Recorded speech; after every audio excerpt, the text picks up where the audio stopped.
that affect you?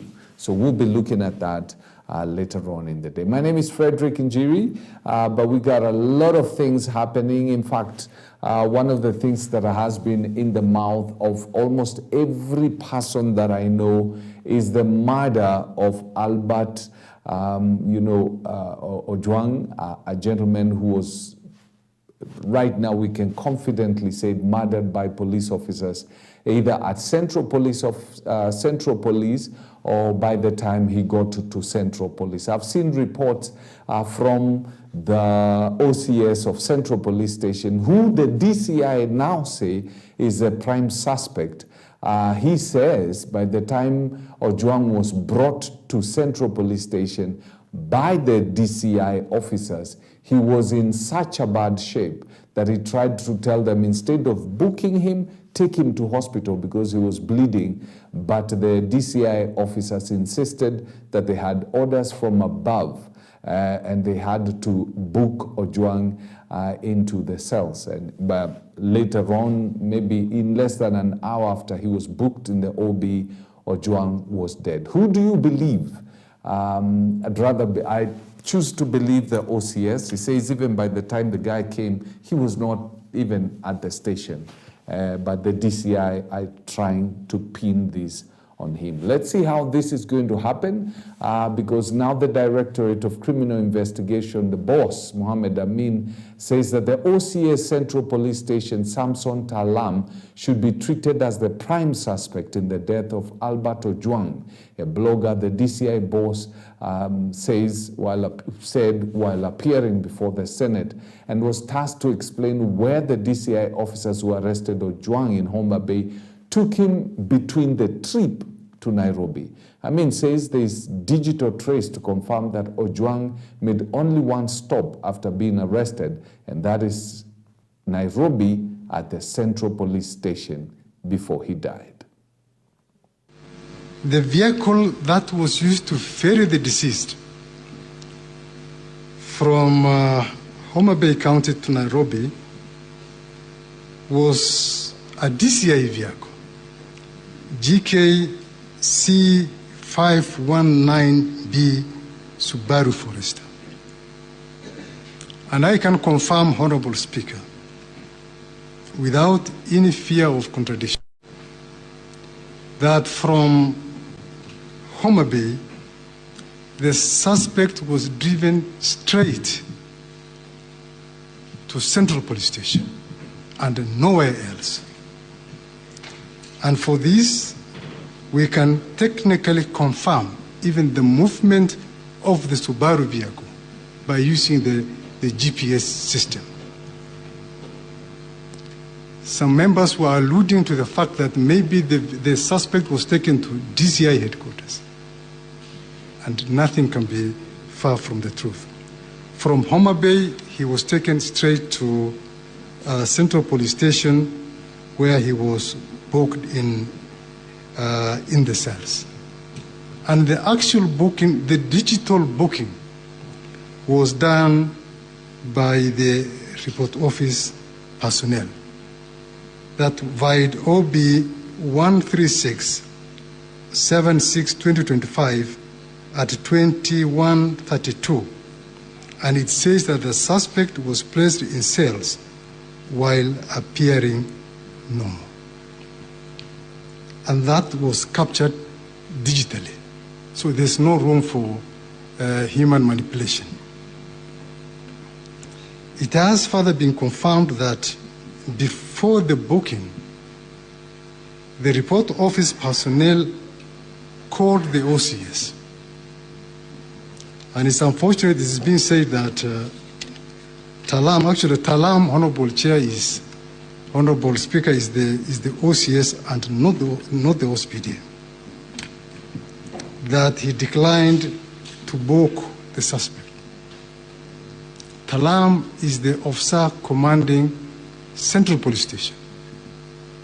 And from the totality of things, he should be treated as a prime suspect in the matter. So just if you check some of the statement that has been made by Talam, who is the OCS Central Police. He says he's not going to bear the burden for the big boys. They messed up, and now they want to pin it on him, and he's not going to agree. And so I can assure you, we're going to hear quite a number of things coming out of Talam and the officers maybe at Central Police. We'll find out who switched off the CCTV. In fact, the Inspector General of Police, Douglas Kanja, publicly apologized to the nation and the family of social media influencer Albert Ojwang, who died in police custody after earlier reports from the National Police Service wrongly claimed that he had died by suicide. Appearing before the Senate on Wednesday, the IG admitted that the police initial statement, which alleged that Ojwang had fatally injured himself by banging his head against the wall, was false and misleading. The apology follows damning revelation from the Independent Policing Oversight Authority, IPOA, who preliminary investigations have ruled out suicide as the cause of death. Later on, after the autopsy was carried out, it was found to be totally different. The question that the senator then rose to ask was, would you, having put that communication to the public that the young man hit his head on the wall and died, would you withdraw that particular communication and proceed to apologize to the nation? That was the question the Honorable Senator asked. If you're unable to do that, you can also, that's also an answer. If in the ongoing investigations by the IPOA investigators, we get to know the truth, the officers who issued the initial report that we relied upon, then they will have to face disciplinary proceedings as provided for by the regulations by providing incorrect information. So we are awaiting the outcome of the investigations of IPOA in that. IG, we've had the benefit of hearing the representative of IPOA in the morning, and they were very categorical on what caused the death of this young man. What more do you want to hear? Mr. Speaker, sir, from what we have heard here from the IPOA, although we have not yet gotten that report, we will proceed on and take appropriate measures on the officer who gave the primary report on that material day. True, as Senator Mugatana has said, that going by the report that we have gotten from IPOA, that it is not true, he did not hit his head against the wall, but that is the report that we had from the word go. I tell my apology on behalf of the National Police Service because of that information.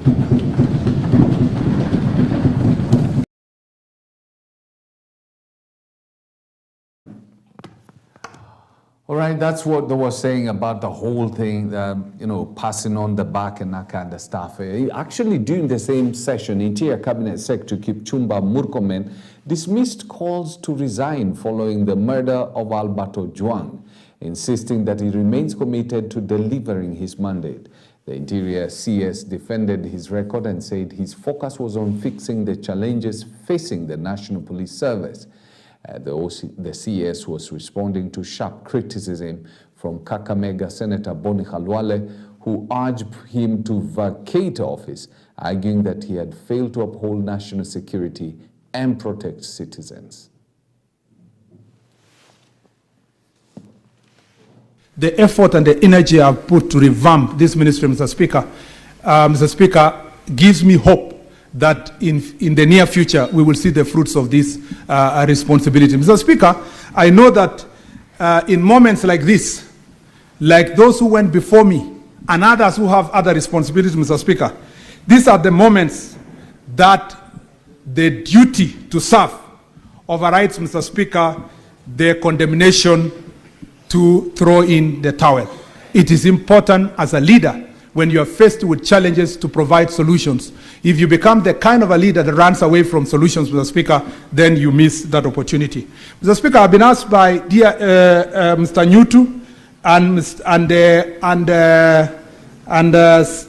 Senator Nyutu and Senator Kalwale, Mr. Speaker, the question of why, Mr. Speaker, I should not ask the DIG Langat to step aside.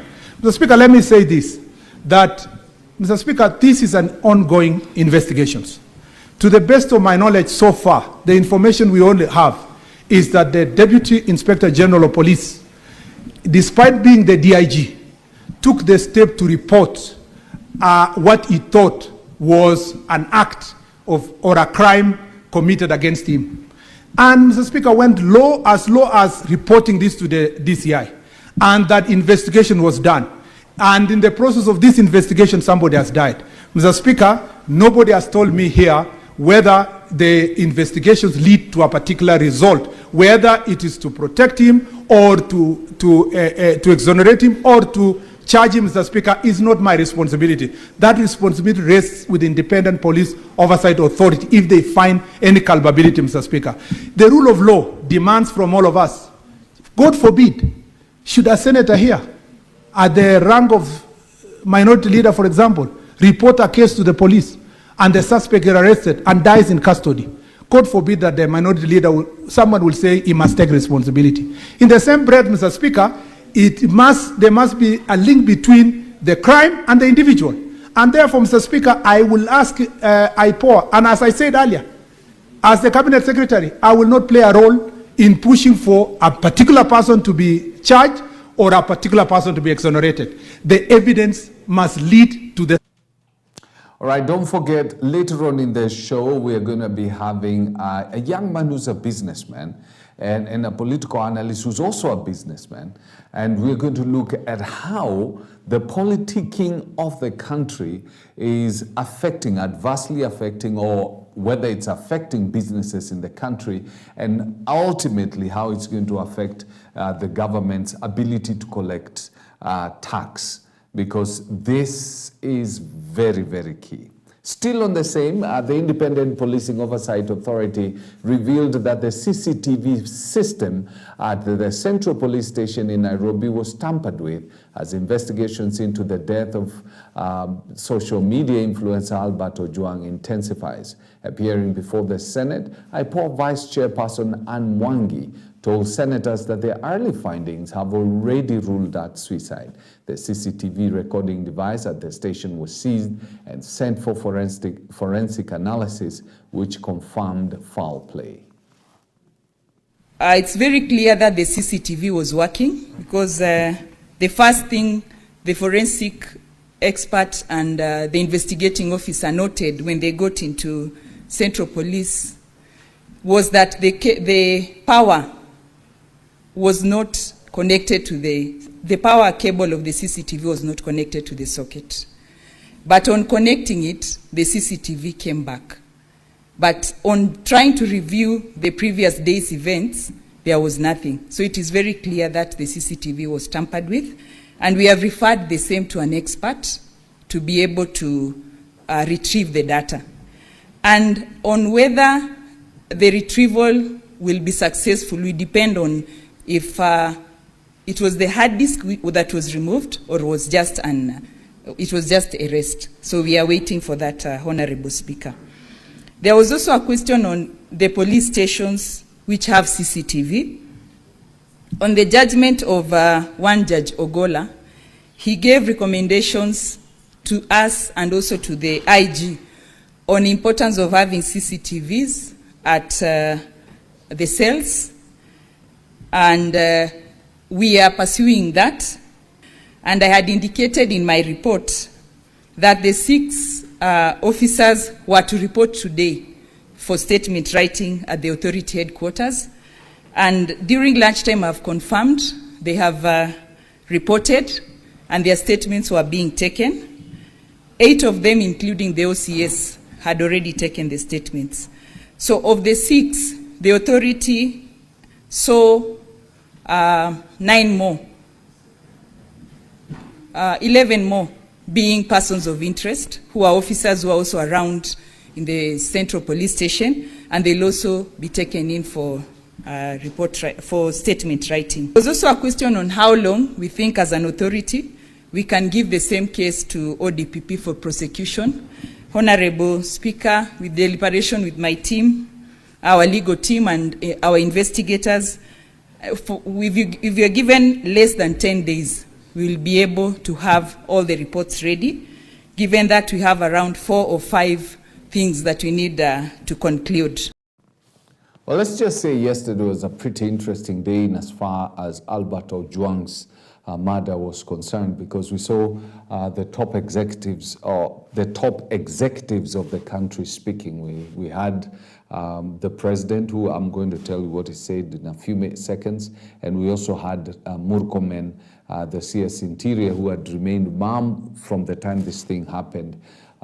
At least all of them spoke concerning the same. Whether what they said or didn't say made sense is another thing altogether, but it's good they spoke. With the president condemning the murder and sending his heartfelt condolences to the family of Ojwang. In a press statement, Ruto expressed remorse, saying that the news was shocking. He termed the action by the police as unfortunate and unacceptable. He warned members of the National Police Service, telling them that once they take a person into custody, they must assume tremendous responsibility for the individual's safety, security, and well-being. He urged members of the police make every effort to discharge their duty conscientiously and without fail. Mambo ya usalama ya Kenya ni haki ya wananchi. Usalama ya mali yao, maisha yao, biashara zao ni majukumu yetu kama serikali. Na National Police Service, despite the fact that it is an independent entity, is working with us to make sure that we create the necessary synergy between the provincial, the national government administration officers and our security teams, ndio tuhakikishe ya kwamba kuna usalama. We cannot accept kwamba kuna uhalifu inaendelea na saa zingine hata officers wetu wengine wanahusika. And that is why we say, tunasema, whether criminals are in civilian or they are in uniform, we must deal with them firmly and decisively, and the law must apply to each and every person so that we can protect the lives and property of every citizen. Tunaelewana? We must make sure, and the National Police Service, an independent institution, must discharge its responsibility independently, fairly, decisively, and also with results. Na vile vile, the Independent Police Oversight Authority must make sure that officers in uniform who engage in criminal activity instead of protecting citizens must be brought to book, held to account decisively, efficiently, so that we can restore the confidence of citizens in our security apparatus.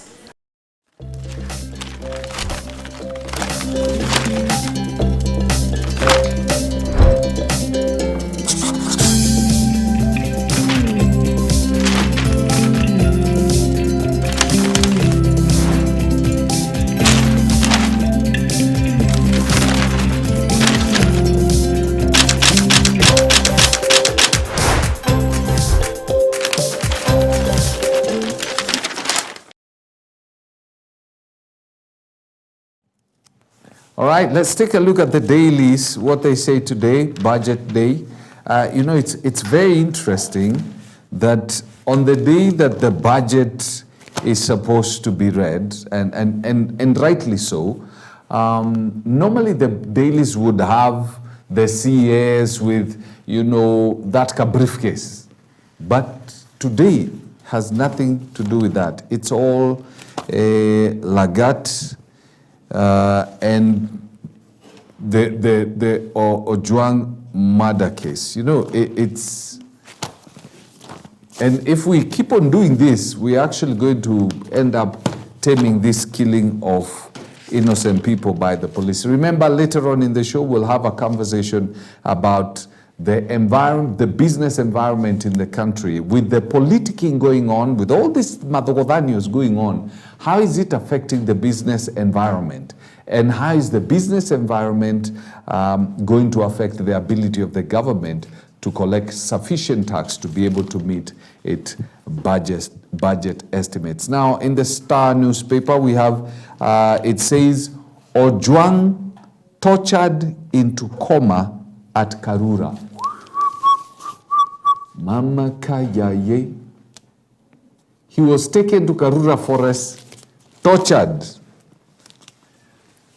Coast civil society members addressed and yesterday to condemn the killing of Ojwang. The Star newspaper has done an investigative, and they say the gentleman was taken to Karura Forest.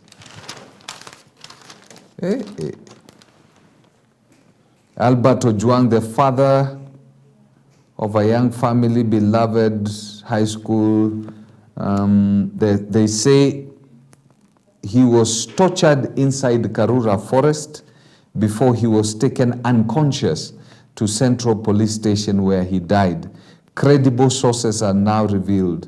Contrary to the conflicting accounts by police of what transpired, a clear picture has emerged of a carefully planned secret operation involving powerful figures within the security establishment. You take somebody's son to Karura Forest, you torture him until he goes into a coma. Grand cover-up, tampered CCTV, solitary cell, and glaring gaps in Albert Ojwang's death. Blunders, extrajudicial killings threatened Ruto and Raila deal. Guys have started screaming out. Gachagua Kalonzo team demand resignation and arrest of Lagat. Activists in court to protest Lagat, activists in court to prosecute Lagat with Ojwang's murder. Lagat is definitely not having a very good sleep, is he? Unless his conscience is so seared that he does not feel nothing. And then we have Daily Nation. Ruto, right? Lagat under siege. That's the headline. I'm telling you, he's not going to have it easy. Guys have determined that this one is not going to go down just easy like this. And the DCI boss, whose officers are said to have gone to, are the ones who took Ojwang from his home and brought him to Nairobi. And the Star says that they took him first to Karura Forest. They tortured him until he went into a coma before they brought him to Central Police Station. The DCI boss, who obviously his officers cannot go there without being sent, he says, I'm urging this House that the mood in the country should not be used to victimize Lagat. Let us wait for the investigations to establish the circumstances under which Ojwang died. He's already pointing an accusing finger to the OCS Central Police Station, and they are the ones who are expected to investigate. And Siaya Senator Oburu Odinga says, I don't think the DIG was an innocent complainant in this matter. His role must be investigated. Then who else? Senator John Nyoto says, why is Lagat still in office? Or is he so important that if he steps aside, the entire police system will crumble? How special is he? Then Senator Moses Kajwang says, you cannot be in office still having authority, yet you are the person being investigated. Kenyans want to see him stepping aside and going to the police station to record a statement. And I think this pressure should continue. The pressure should continue until he steps down, because obviously he's the one who reported that his name had been maligned. And in fact, I saw a video, the Standard News, KTN saying that the police had actually gone using a pro box to their place, because I think what had been quoted earlier was a rogue police. There's a report that, you know how fake news comes up, somebody took KTN, put some things there, and they went there to investigate, they discovered it was fake, and that's the time now Ojwang became the main focus. So he's under Siege, and rightly so. Senators now accuse Kanja of cover-up in Ojwang's death. Then we have queries on Kenya Kwanza poor human rights record. Then Ahmed IPOA effective despite challenges. Mbadi maiden budget. Imefichwa huko nyuma kwa magazeti, yani it's not anything people want to listen to, in the sense that in the past it was the front page, but now it's on page 6. That's where it's at, page 6. And then after that you have, it's only 2 pages. Let me see whether this is true. I know tomorrow is when they will cover so many things. So it has the winners, losers, yada, yada, yada. And the back page, many changes at Sports Ministry, dragging down promising plans. Then, the Standard. They have a full picture of Lagat. Full picture. And they ask a very pertinent question. Killer squad boss with a question mark. I would hate to be Lagat waking up this morning. I'd hate to be him. And then you have so many things put here. DIG Lagat, where he spoke May 25th, and he said the elders have said you need 3 days, and I have agreed with that. You said tomorrow is a Monday, Tuesday, Wednesday, we are watching you. I am hoping we will get those involved Thursday. It will not be business as usual. We will not agree. 2 men were abducted in Tot. Their mutilated bodies were later found in Mogotio. This was, according to the Standard, this was Deputy Inspector General DIG Lagat who made these statements. DIG Lagat speaking on the 25th of May in Tot, Elgeyo Marakwet, after the murder of Father Alois Bet. So that was the 25th. Then the 30th, 2 men were abducted in Tot. Their mutilated bodies were later found in Mogotio. I don't know why they are putting the two together. Are they trying to allege that he was behind this? I don't know. There was a complaint that had been lodged by the DIG KPS about his name being tarnished. It is on that basis that investigations were being carried out because he also has a right to be protected. True. Then Ojwang was arrested in Homa Bay.